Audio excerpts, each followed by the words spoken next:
Today General Hospital will reveal the funeral of Monica began with the solemnity one would expect from a memorial dedicated to a woman who had united the entire community. The Quartermain estate was shrouded in an air that was both somber and full of history, where every photograph, every cherished item seemed to tell a part of Monica's life. Family members, friends, and colleagues arrived one by one, each carrying their own memories, from late-night hospital shifts to heated dinner debates in the grand dining room. Jason stood still before the table of flowers, his expression reserved but heavy with emotion. Elsewhere, Drew was recovering in the hospital, his vital signs stable but fragile, making any plans for his attendance impossible. Everything seemed arranged for a quiet goodbye, until a small detail escalated into a storm. The disturbance began with a mysterious phone call from Martin. No one truly knew what he had said or to whom, but his cautious demeanor during the days leading up to the funeral piqued Tracy's suspicion.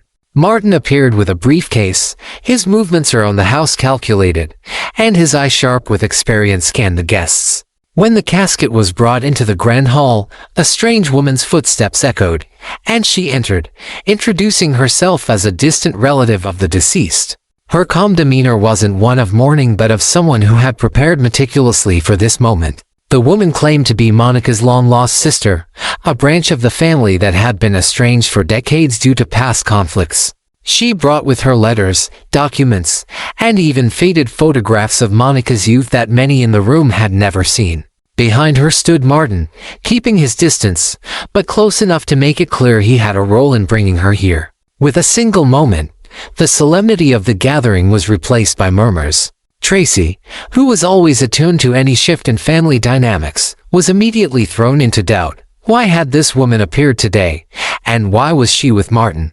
Tracy's first reaction was skepticism. She knew every legal detail about this estate, every wish Monica had expressed in recent years. For Tracy, anyone suddenly inserting themselves into the family tree could be a tool for claiming power or assets. But the woman didn't just bring storyish broad proof. Old letters, some yellowed, a few pages of Monica's diary, baptism certificates, and photographs from a vacation long ago, all placed neatly on the table, like a live interrogation in front of an entire room.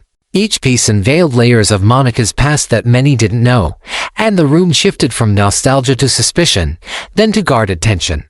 Martin did not rush to speak. He allowed the room to piece things together for themselves. His silence only heightened Tracy's anger. She knew that unveiling any truth at the wrong moment could destabilize everything. And now, right at this moment, the truth was unleashed in the form of a woman claiming to be part of the family. From the brief excerpts of her letters, a picture was drawn of a complicated history, one that not only shook up family relations but also suggested legal claims that could threaten the inheritance of the Quartermain estate. Jason stood frozen for a moment, but those who knew him could tell he was struggling to process the situation. He was no stranger to seeing his family challenged in their darkest hours.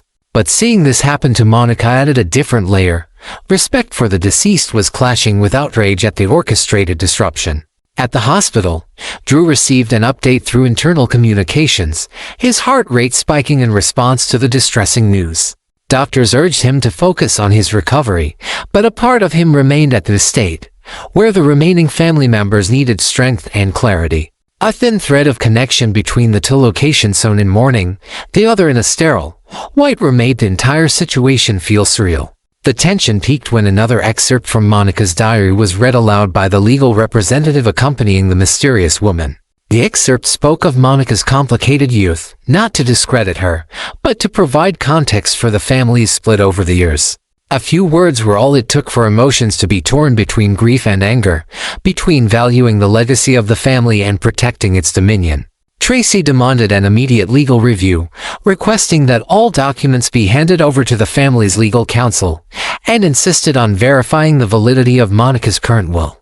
Her commanding tone didn't quell the storm, it only made the whispers grow louder. Some guests started to leave their seats, others crowded around the documents, their murmurs mingling, turning the grand hall into a maze of sounds. The funeral was no longer just a funeral, it had become a prelude to war. Jason stepped out for a few minutes to receive another update on Drew.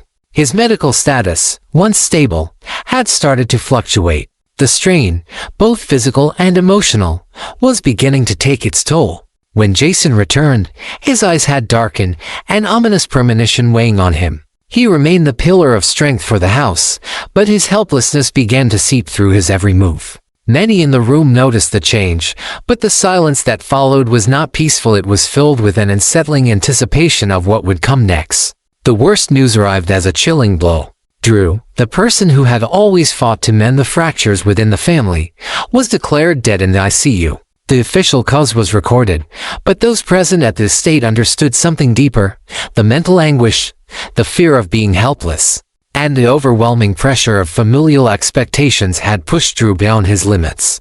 Jason stood still for a long moment, as if the room around him had gone silent. When the news spread, the room, which had already been tense, fell into an eerie quiet. The sorrow of Monica's passing had now merged with a new grief, a loss that no one had anticipated. Drew's death on the very day of Monica's memorial created a rift that couldn't be ignored. On one side were the legal battles over Monica's estate and legacy, on the other, the genuine loss of a family member. From here, every decision would come at a cost. Tracy found herself in a difficult position. Should she continue to fight against the woman claiming to be Monica's sister, or should she back down to avoid further escalating the conflict? Martin, meanwhile, could no longer remain a mere observer. As the architect of this chaotic situation, he had to navigate the aftermath of his own creation. His involvement in bringing the woman here, along with his role in manipulating family affairs, was no longer something he could hide behind. He would have to reconcile his actions with the fallout, weighing whether his motives, whether financial gain or the ideal of justice for the family, were worth the turmoil he had unleashed. His role was no longer just that of a messenger, but of someone deeply implicated in the unraveling of everything. The woman who claimed to be Monica's sister now found herself at the heart of a whirlwind. She may have had the right documentation, but her timing had turned her claim into something more dangerous than just a family reunion. It had made her the catalyst for an inevitable clash. The documents she carried would be verified, but regardless of the outcome, her appearance had already made an indelible mark. In this fragile moment of mourning, she had unknowingly triggered a deeper struggle for the soul of the Quartermain family. Jason shifted his focus from legal battles to dealing with the aftermath. The logistics of handling the funeral, protecting the interests of those directly affected, and ensuring Monica's legacy was preserved became his priority. Decisions that once might have taken weeks now had to be made within days: securing the estate, freezing transactions until the family's claims were verified, and, if necessary, seeking a temporary court order to prevent any dealings with the property. These actions were not meant to provoke, but to prevent the chaos from spreading further. For Tracy, the instinct to control was overwhelming. She compiled files, reviewed each appendix, and demanded a clear explanation of every term related to the estate's management after Monica's death. She understood one simple rule: when emotions run too high, return to the facts. Yet, amidst the paperwork, Drew's death made her pause. At times, she stopped, her eyes wandering to family photos. Though she didn't say it, she knew that if they turned everything into an all-out battle now, the price would be more than just legal losses. It would be the very fabric of their family's unity. Martin, for his part, had to choose between two paths: continue to back the mysterious woman to the bitter end, or pull back and allow the verification process to play out in a way that caused the least amount of conflict. He had to reconsider his approach, balancing the need to reveal the truth with the need to avoid obliterating a family that was already teetering on the edge. From the role of an agent of change, he suddenly found himself as the one facing the consequences.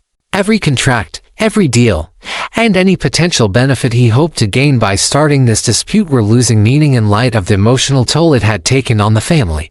The story of that day didn't end in the grand hall of the estate, nor did it stop in the ICU where Drew was declared dead. It was the beginning of a chain reaction: legal processes to confirm the identity of the mysterious woman, the steps taken to preserve Monica's legacy, the family meetings that would no longer be filled with noise but would instead be heavy with consequence, and an atmosphere that was both fractured and resilient, where everyone would have to learn to bear the weight of compounded loss. In the near future, the events would continue to unfold. If the verification process sided with the woman, the Quartermain estate would face a new ownership structure and a series of adjustments. If the claim was disproven, her appearance would still leave a scar, forcing the family to realize that the safety of their home had always been temporary when the past had yet to be reconciled. Jason would have to do more than just maintain the household. He would have to honor Monica's memory in a way that was worthy of her, all while managing Drew's passing. Tracy would be both the legal guardian and the moral authority, handling the fallout from the rest of the family. Martin would be bound by the choices he had made, needing to prove that his goal was not just a power grab masked as family justice. All of this culminated in a strange feeling. The day Monica was laid to rest, people thought it would only be about love, dedication, and family. Instead, they were forced to confront the hardest questions about lineage, rights, and the meaning of family when faced with a closed door that would never open again. And amidst those questions, Drew's name was whispered with a sharp chill, another life lost on the very day everyone had wanted to believe the losses had reached their peak.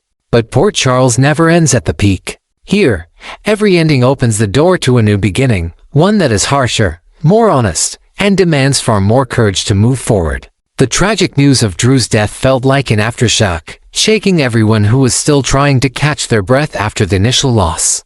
But it wasn't just Drew's death that sent ripples through Port Charles. It was the unsettling discovery that this death, too, was shrouded in mystery. The night before, the medical team had delivered a preliminary report that suggested complications due to Drew's prior injuries.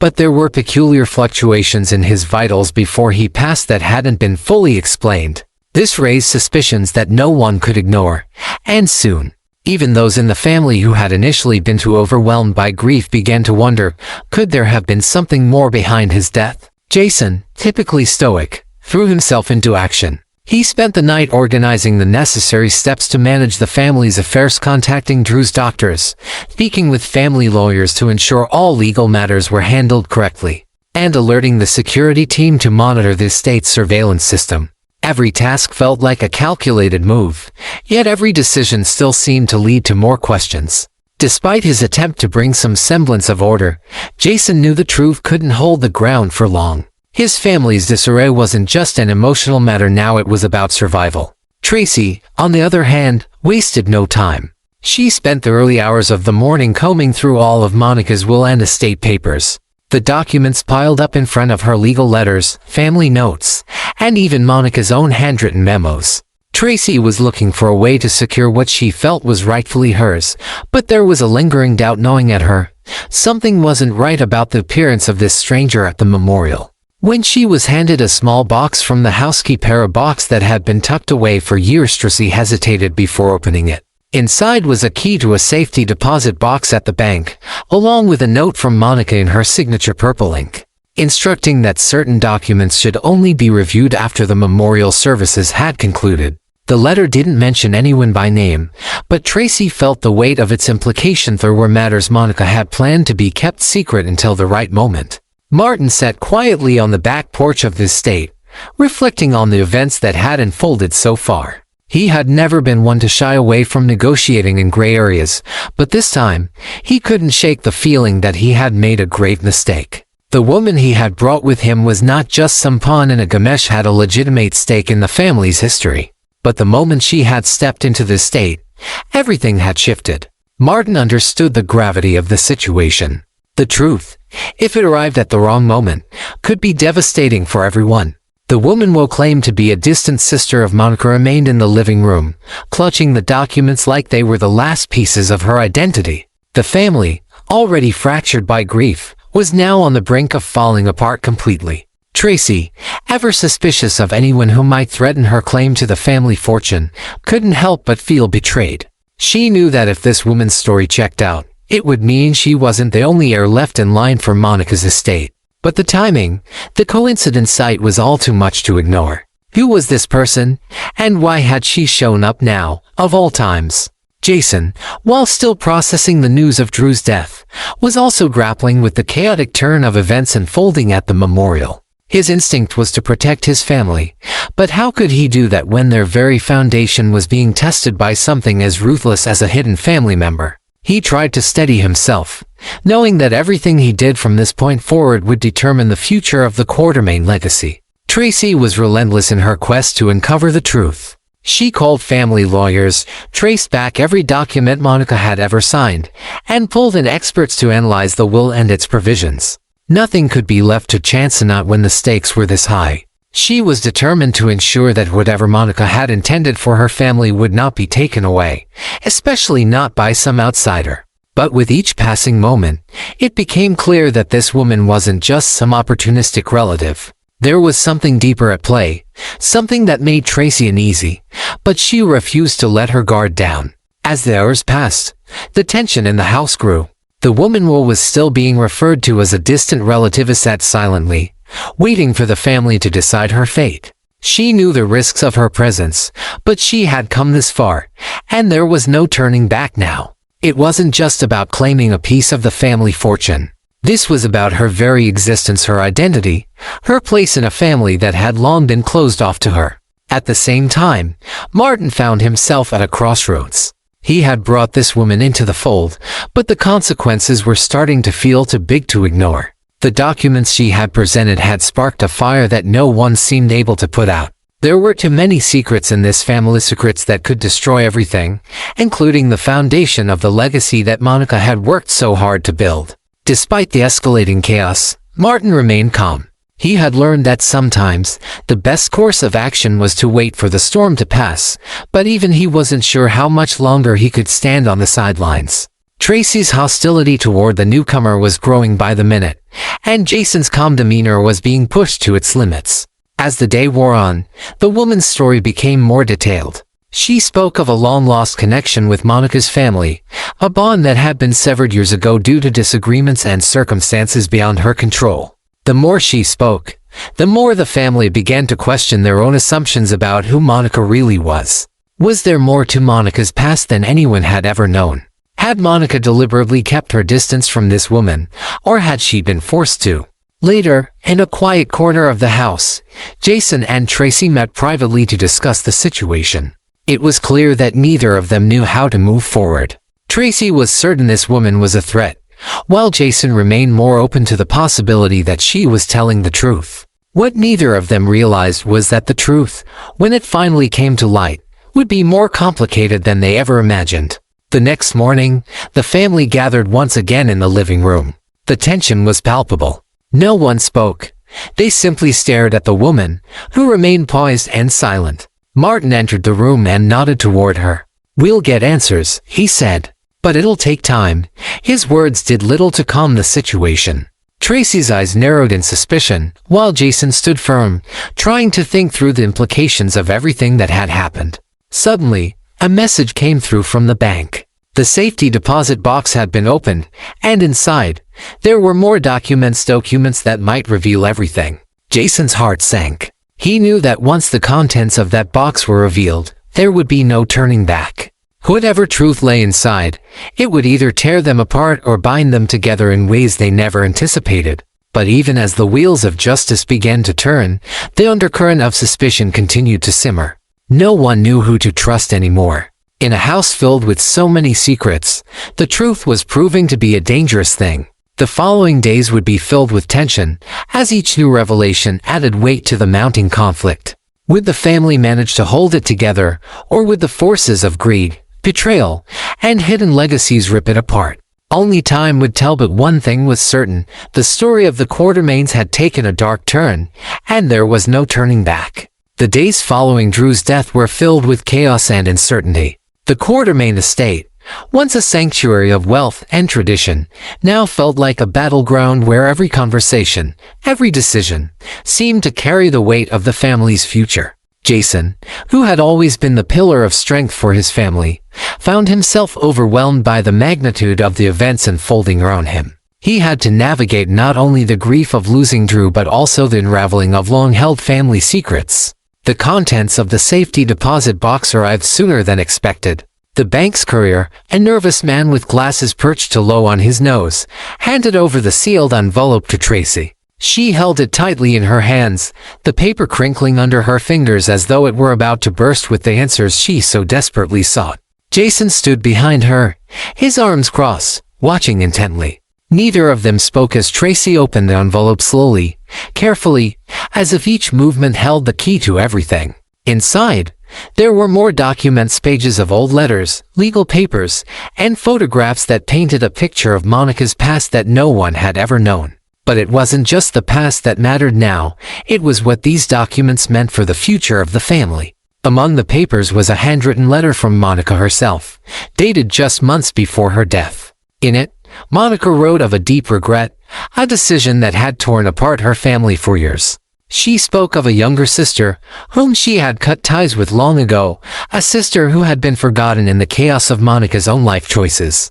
But it wasn't just about this woman, it was about the inheritance. Monica had made it clear that if anything happened to her, the family property, the estate, and its wealth would go not to the Quartermaines as they had always assumed, but to her estranged sister, if she could be found. Tracy's hands trembled as she read the letter.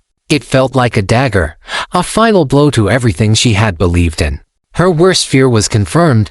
Monica had intended for the estate to be passed to this woman, this long-lost sister who had come out of nowhere. The letter also revealed that Monica had set aside a large sum of money to make sure this woman could come forward without fear of poverty. But the woman had to prove herself worthy of it by stepping into the family fold, something Tracy had never thought would happen.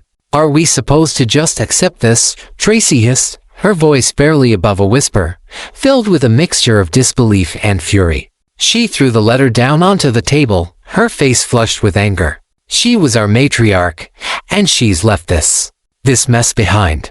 Jason, standing behind her, let out a long, slow breath. His mind raced as he pieced together the implications.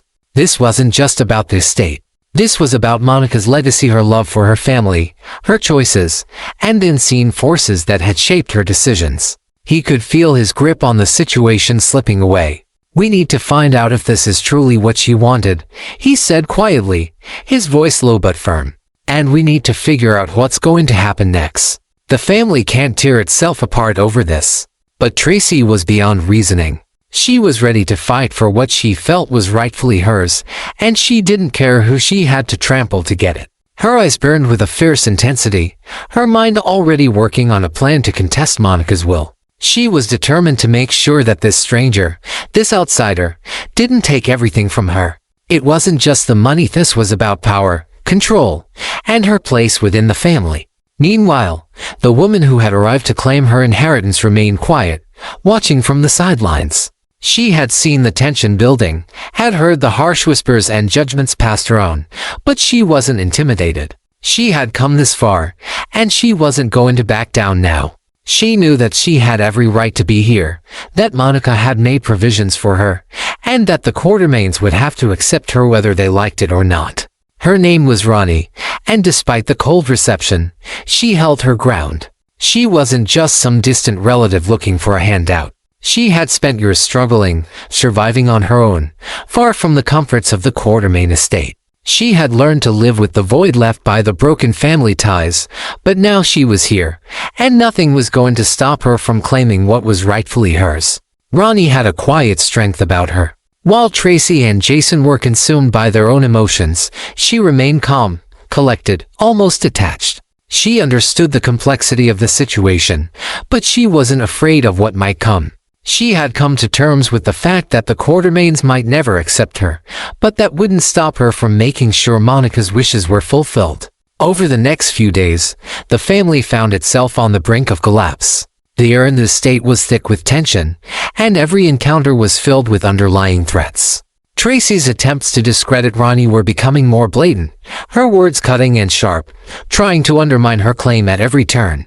Jason, however, was becoming more conflicted by the day. He knew that the Quartermaines couldn't afford to lose everything, but he couldn't deny the sincerity in Ronnie's presence. She was real, and she had a claim. The family's situation wasn't helped by the mounting pressure from the media. Word of the Quartermaines' internal strife had spread like wildfire, and reporters camped outside the estate, desperate for a glimpse of the drama.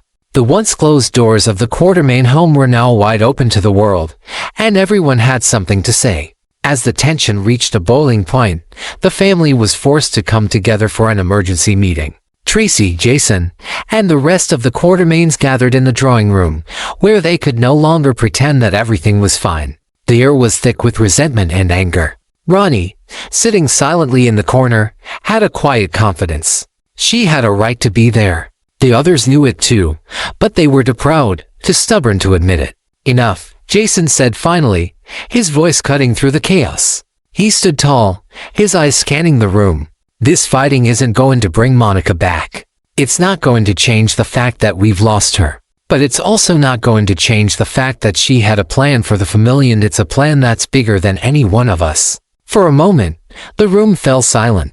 The words hung heavy in the air, a final warning to everyone who had been caught up in the madness. Ronnie, Jason continued, turning to the woman who had started it all. We're going to follow the legal process. There will be a full investigation into Monica's will, and we'll find out what she truly wanted. But if you are who you say you are, if this is really what Monica wanted, then you'll get what's rightfully yours. I'm not promising anything, but we'll make sure everything is done fairly. Tracy didn't speak, but the look on her face told Jason everything he needed to know. She wasn't ready to accept Ronnie, but Jason had made it clear the family would have to adapt, or it would tear itself apart.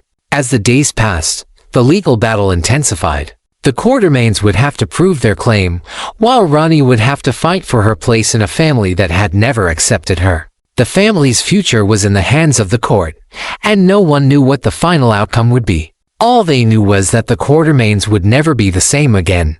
In the end, the legacy of Monica Quartermain would not be defined by the wealth she left behind or the battles fought over her estate. It would be defined by the choices made in the aftermath, be the way her family would come together or fall apart in the face of everything she had built.